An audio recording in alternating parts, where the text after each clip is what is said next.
সবাই যদি একটা হবে তাতে সব দলকে একই হয়ে যাবে। বিভিন্ন রকম দলের ভিন্নতা আছে। আমার মনে হয় যে যতগুলি বিষয় একমত হয়েছে সেই বিষয়গুলোকে সামনে নিয়েই আগামী নির্বাচনে যাওয়া উচিত। এখানে দুই রকমের কথা আসছে, কেউ কেউ বলছে যে নির্বাচন আগেই গণভোট করতে হবে, কেউ কেউ দাবি করছে যে পেঁয়াজ পদ্ধতি ছাড়া নির্বাচন যাবো না, কেউ কেউ বলছে বিচার সংকল্প হবে, কেউ কেউ বলছে যে আমাদের সংস্কার শেষ হয় নাই। আসলে সবার কথা এক হয়ে একসাথে বসা সম্ভব না। যতটুকু হচ্ছে তার মধ্যে আমাদের সাথে এগিয়ে চলতে হবে। যদি আমরা বিগত নির্বাচন করতে ব্যর্থ হই, আমি বলেছিলাম সরকার ব্যর্থ হয় ওদের মধ্যে এই সরকার থাকবে না।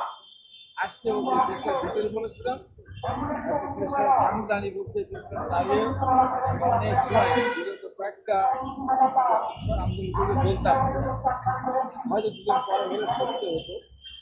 এমন কথাটা আমি বলেছিলাম, হয়তো অনেকে মনে করেনি এই কথাটা আমি কীভাবে বলেছি। আজকে আমি দৃঢ়তার সাথে বলতে চাই, এই সরকার কোনোভাবেই আরও প্ররোচনায় বা না দিয়ে কারোর কথা না শুনে সরকার নিজস্ব একটা সিদ্ধান্ত নিয়েই সরকারকে নির্বাচন করতেই হবে, না করলে এই চিত্র থাকবে। আবারও বলছি, আমাদের জন্য কঠিন একটা ভয়াবহ অবস্থা কিন্তু আমাদের সামনে আসবে। আজকে যারা আমরা ক্ষমতা আসি বলে পুরোপুরি হচ্ছে, ক্ষমতা ভোগ করছি, নানান ধরনের চৌদ্দ প্রমোশন, তারপরে ট্রান্সফার, ব্যবসা বাণিজ্য, ঘরে শুয়ে থাকা, নিরাপদে থাকা, এসে নিচে ঘুমানো, স্কুলের বাড়িতে থাকা, ছেলে মেয়ে বিয়ে উৎসব করা। আমি পরিষ্কার করে বলতে চাই, নির্বাচন যদি বিরোধিতা না হয় রাজনৈতিক দলের কারণে, তাহলে এই সবগুলো কিন্তু বন্ধু হয়ে যাবে। আবার আমাদের রাস্তায় যেতে হবে, পালিয়ে থাকতে হবে, জেলে যেতে হবে। আমাকে অনেককেই জেলে যেতে হবে।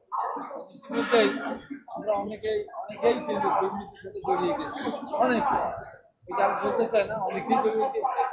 পরবর্তীতে সরকার আসবে, সেই সরকার অবশ্যই ৫ই আগস্টের পরে যে সরকার এসেছে, ৫ই আগস্টের পরে সরকার এসে যাদেরকে সন্দেহ করছে, যাদেরকে সুযোগ দিচ্ছে, যাদেরকে মনে করছে যারা আমাদের নিয়োগ দিয়েছে, এরপরে যে ঘটনা ঘটবে সেটি কিন্তু এই যে কারো যেন সুযোগ করা হবে না, বিএনপি না জামাত না এনসিপি, কেউ আন্দোলনকারী দলগুলি মহাবিবাদের মধ্যে পড়বে, গণতন্ত্র আবার অনিশ্চিতভাবে যাত্রা করবে।